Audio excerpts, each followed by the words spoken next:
We just hit record. And thank you for those who are joining us, just joining us. Also wanted to let you know, again, for those just joining, this is going to be a real short session today.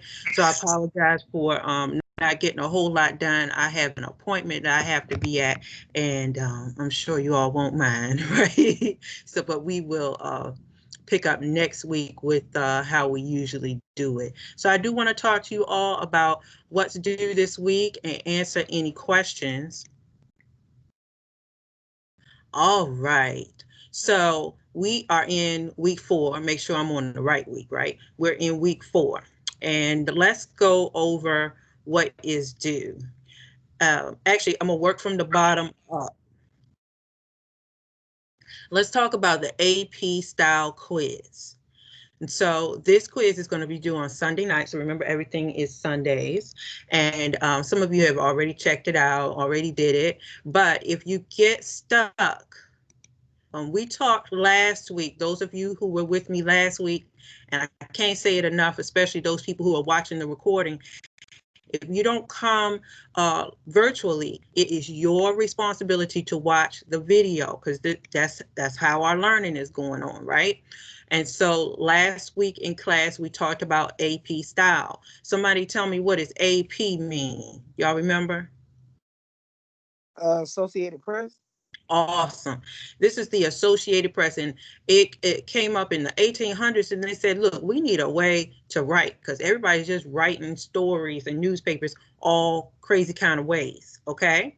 So I want you all, I won't click on it right now. I want you to check out the AP Style Guide cheat sheet and the AP Style Guide. This is what we worked from last week. It was like a PowerPoint kind of looking thing. You can download that to your computer so that you have it, always have it. And I won't click on the quiz, but, well, I can click on it because some people did it, but not everybody. Now, I have problems sometimes when I open up stuff. Y'all may not see it right away. Let me know if you see the quiz yet. No.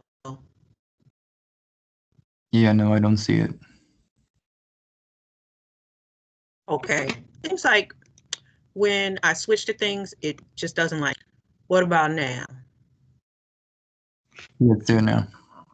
Okay. And I'm not going to go through all of it, but this is your AP style quiz, and you will just simply tell me if, or, tell if the sentence is correct according to AP style. If it is, you're going to put a C. And if it is not, you will correct it. Okay. So this quiz is talking about numbers and addresses, numbers and addresses. So we got a lot of that stuff. So I want you to make sure you can use your AP Style Guide to help you, okay? All right. So let me go back.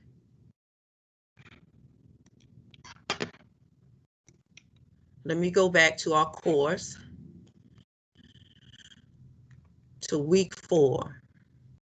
All right, you see me there? Yeah. Yep. All right, just making sure. All right, for your homework this week, you're going to, this is number 4 on page 44 or 43, but if you didn't have it, I just wrote it out, okay? So you're going to go online to find local websites of 3 nonprofit organizations.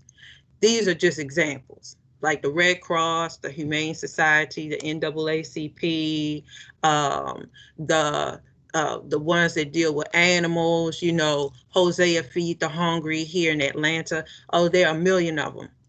Now with COVID, people can't do events like they used to, but I want you to events are still going on, even if they're virtual, right?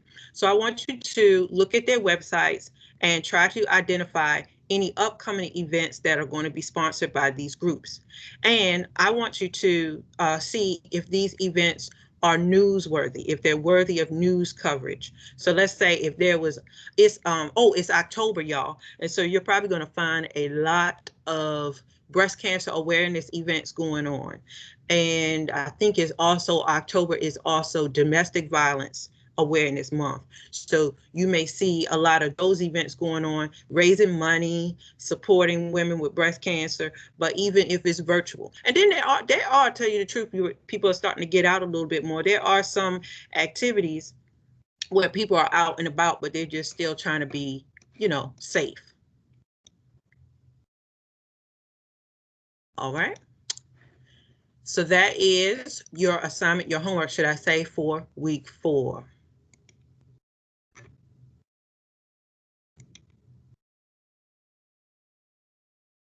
All right. And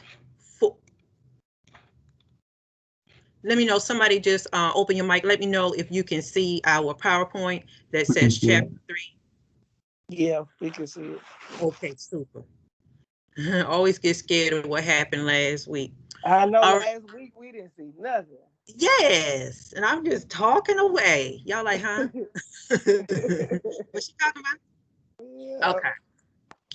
So I want to talk a little bit, and I want you all to read this chapter, and if not, go over the PowerPoint after we close down. But I want to talk about chapter 3 talks about developing stories. Developing stories. Stories are always evolving. So maybe on one day, the story was this, and then on the next day, we learn more information. There's something called advancing the story. Well, 2020 has been quite a story, hasn't it? And I want you to think back a little bit to, oh boy, when did Kobe Bryant pass away? This year is something. Was that January or February? That was January. That was January. I'm telling you, 2020 came in like what? And yes. And I want you to go back and just, how did you first find out? How did you first find out about Kobe Bryant's passing? I found out on social media. Me too. Mm-hmm. Me too. And it was in the afternoon. I remember it was a Sunday. And I saw it and it said Kobe Bryant passed away. And I said, no, this has got to be a joke or something. And always when you see things like that, especially social media or whatever, check the source. And when I saw the source and it was something like a MSNBC or CNN, I said, oh my goodness, this has got to be real because this is a credible source. So many of you remember in the beginning hours when it first broke, we got Kobe Bryant died in a plane crash. That was it. Well, the first thing I saw was that his plane went down, but nobody said who was on it. Got you. That's the first couple hours is what I saw. Then they said he was on it and somebody else. And I was like, oh my God, was it his wife? Was it his kids? Was he just with some of his, male friends? And then finally they were like letting stuff trickle out of who it was. So it was crazy. It was crazy. Well, very good. You just told us that how the story advanced. Very good. So in the beginning hours of that, look right here in the middle, we heard a helicopter. There was a helicopter crash in Calabasas. Oh my goodness, right? Helicopter crash killing 5 in Calabasas. Look at how the story advanced. Oh my goodness, 5 people. And then it advanced. Oh God, Kobe Bryant and 4 others are killed in the crash. Oh no. And then later on in the evening, I just lost it when I heard that the daughter was on. And so they kept getting more information. Kobe Bryant, his 13-year-old daughter, and then 7 others.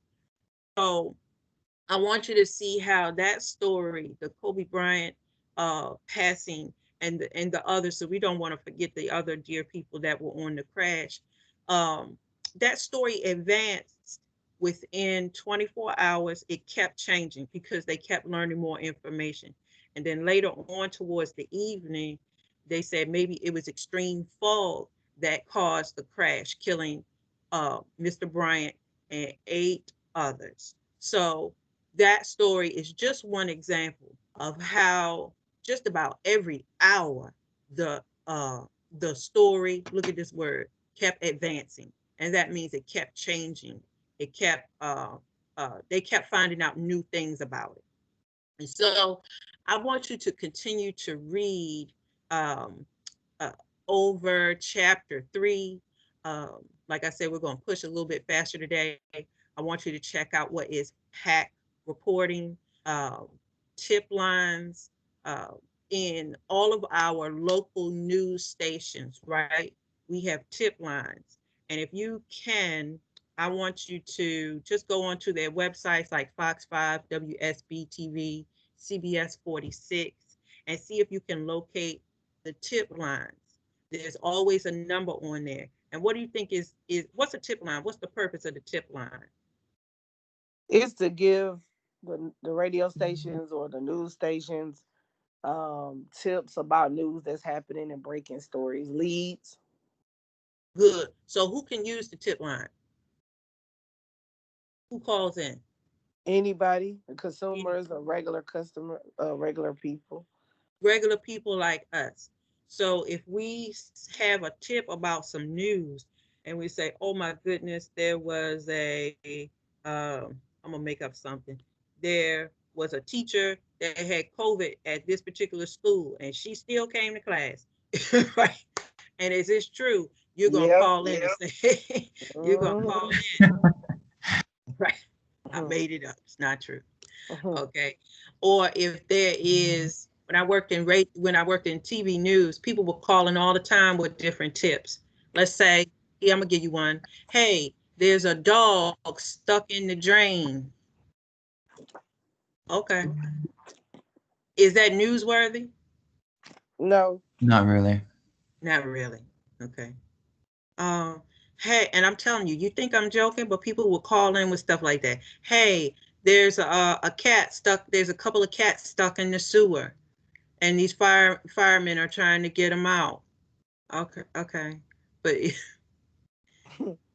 I'm not sure if that's newsworthy. Or let's say that you hear of a fire. Oh my goodness, you're driving down the street and there's something going on this street. Y'all need to come down here. I see smoke. That's newsworthy. Okay, maybe something happened.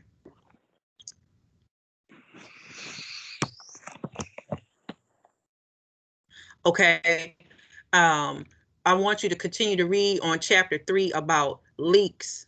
In this world that we live in, like I said, 2020 has been off the chart.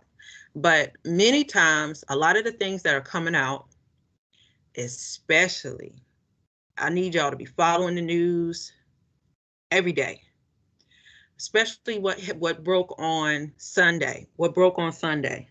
Y'all remember? About your president. The taxes? The taxes, Yeah. yes. Okay. Now, if you see at the top of this screen, at the top of the PowerPoint, I said, can you keep a secret? So sometimes the reporter gets information, but the source might be confidential. It's a credible source, okay? But they may not always leak out the name of the person or people that work behind it. So trust and believe that they have been working, people have, and organizations, reporters have been working literally since the election of 2016 when Trump didn't let his taxes out. They've been working on this. And when it broke on Sunday, the New York Times broke it. You better bet and believe that New York Times, which is a credible source newspaper, they have their resources and they have credible sources of where they got this information from. And I mean, they etched it all the way out. So I want you to see that sometimes reporters will break something, and not break something, but will report something, but they'll say we have a confidential informant. Okay. And so if you're the reporter, if you promise to keep it secret and you break that promise, then you, the reporter, are in trouble. So that's why we may see many times we might not really see the person or people all behind pulling Trump's tax records together because they are under protection. And Lord, I'm telling you, if the name got out, it'd probably be a mess. All right. Many times you will see that people will leak information to the news. And I put over there who leaked it. And when you get a chance a little bit later, I want you to just read over this article right here. This Pentagon analyst was charged with leaking some classified reports. And so many times you will see people, he was in the Trump administration, and many times people will leak some information to the news and be like, hey, this is happening. Why do you think somebody would leak information? I don't know, maybe they want some type of favor. They want to get paid. It could be. I don't put it past them. Could be. But so in this administration, Trump has had a lot of people turn on him, right? The White House folk have been turning and saying, hey, y'all, this is going on. Hey, he did this. Hey, he did that. He did this. Because they want to make sure that they let somebody know that he's doing wrong or corrupt things is going to eventually hurt us. So it's like they trying to cry for help with the leak, I think. Changing public narrative. Right.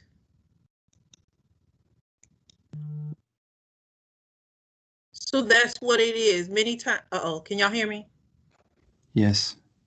Many times people will leak information. Sometimes it's classified information and they can get in trouble for that. But a lot of the White House folk were leaking stuff in the beginning because they were like, hey, we're trying to tell y'all this man is crazy. So I hope we listen, right? Go to the polls, go to the polls, go to the polls. All right, y'all.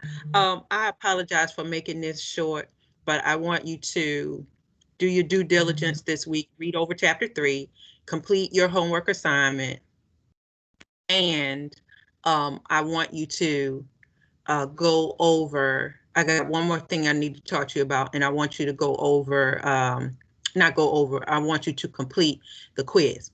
Okay, now this one thing I do want to go back over is an assignment, your first writing assignment, and it's your midterm story. So let me just explain that to you and where you can find that. Let's talk real quick.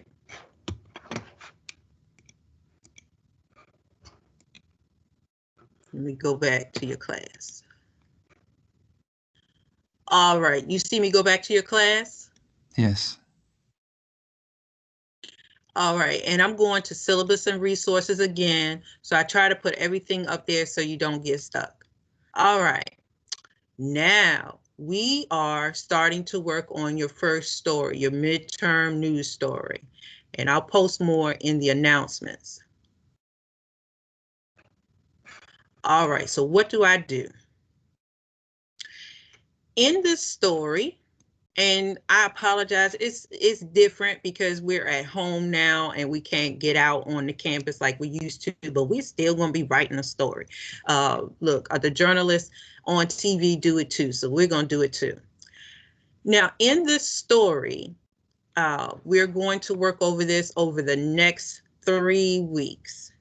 And your story, once you finish with it, is going to be about 500 words, 750, double space.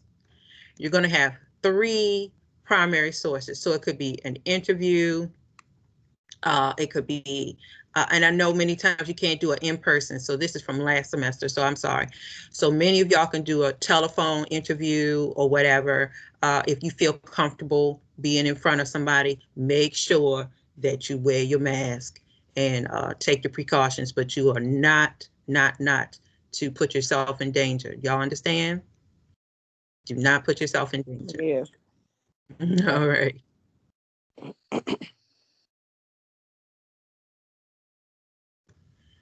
You be safe.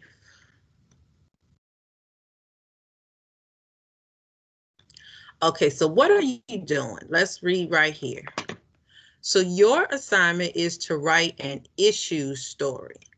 You're going to write an issue, and I want you to focus on this first story about your school, AMSC.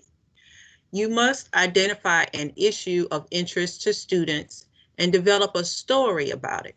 For example, you could write about safety on campus, how much it costs, job market, anything that you can establish that might be of concern to you and your fellow students at AMSC. Maybe it could be about what we're going through right now, learning online, and the issues that students have been having. Maybe it's about obtaining internet access or computers. I don't know. Y'all know the stuff. Okay. So I want you to reach out and be safe. You can interview individuals, and they're called stakeholders. Those might be other students who are concerned just like you are. Maybe you interview a teacher or an administrator that can help you with this particular issue. Okay, so you're going to strive for some balance in your story. Put it into context. Maybe some other. Hello. Oh, okay. Can you hear me? It was breaking up a bit. Yeah, it did sound crazy. Mm-hmm. How about now? Yeah, it sounds clear now. Yeah. Yeah, I was getting like an echo kind of thing. Yeah. Let me go back, and just in case I was sounding weird, I want you to strive for balance in your story. Put it into context. You know, are students at other universities having the same problem? Going to school online. My daughter goes to Albany State, and she's going online, and then she has a few more that she goes in person, but it's only a couple people in the class, So maybe this is not an issue just at AMSC, or maybe it is, so you need to tell us, okay? Hint, when we talk about an issue at the school, an issue is not just a complaint. I put down here as an example, students who walk about 10 minutes from a parking garage, if we had a parking garage, right, to their morning classes, for example, they have a complaint. They just complaining, but they don't have an issue. Maybe the issue is that they're, being hurt, or maybe they're not safe when they're walking. That's an issue. Okay. All right. So let me go back a little bit and say, what do we do? So now you're thinking about, what do I want to write on? What do I want to write on? And the first thing you're going to do is sit down and say, okay, I want to write about blah, blah, blah. I don't know what your topic is. And so you're going to write, the first thing we do before we write the story is a pitch. And in this pitch, you introduce the story idea and you define how you're going to come at it. This is just simply going to be one paragraph, and you're just going to tell me what you're going to write about. You're going to explain what you want to write about, explain your point of view of the argument, and why you think readers would be interested in this. Okay? So the first thing that you're going to do is just write a one paragraph pitch. All right.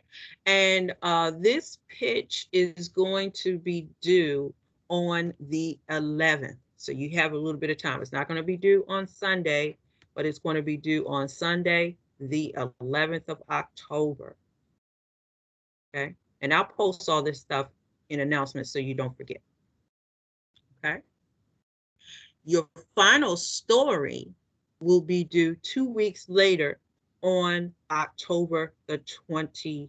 Well, your midterm story will be due 2 weeks later on the 25th of October. Okay. So once again. So what's due on the 11th? Huh? So what is due on the 11th? Okay. The midterm. I think it's breaking up again. Can you hear me now? Yeah. The pitch assignment, which tells what you're going to write. This just says, hey, I think I'm going to write about dogs on campus, whatever. And I think people need to know about dogs on campus because blah, blah, blah.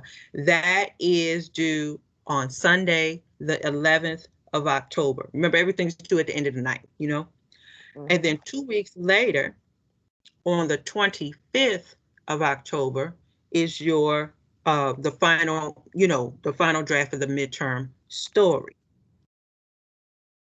Now, remember, you are writing a issue story. So I want you to think about what are some issues and concerns that we are having as students at AMSC. Okay. So what we're going to write it on is due on the 11th. Yeah. And then we got 2 weeks to write the paper, edit it, do all that. And the final thing is due on the 25th. You got it. Got it. And I'll post it in announcements so you guys don't get confused. Okay. Oh. It has, and it's just about our campus, correct? Yeah, for right now, let's just focus on our campus so that we make the assignment small enough so that we're okay. And then I think that was Dana. And then for our last story is going to be bigger, and that will be definitely outside of AMSC. It could be something in Atlanta. It could be something, local. Okay.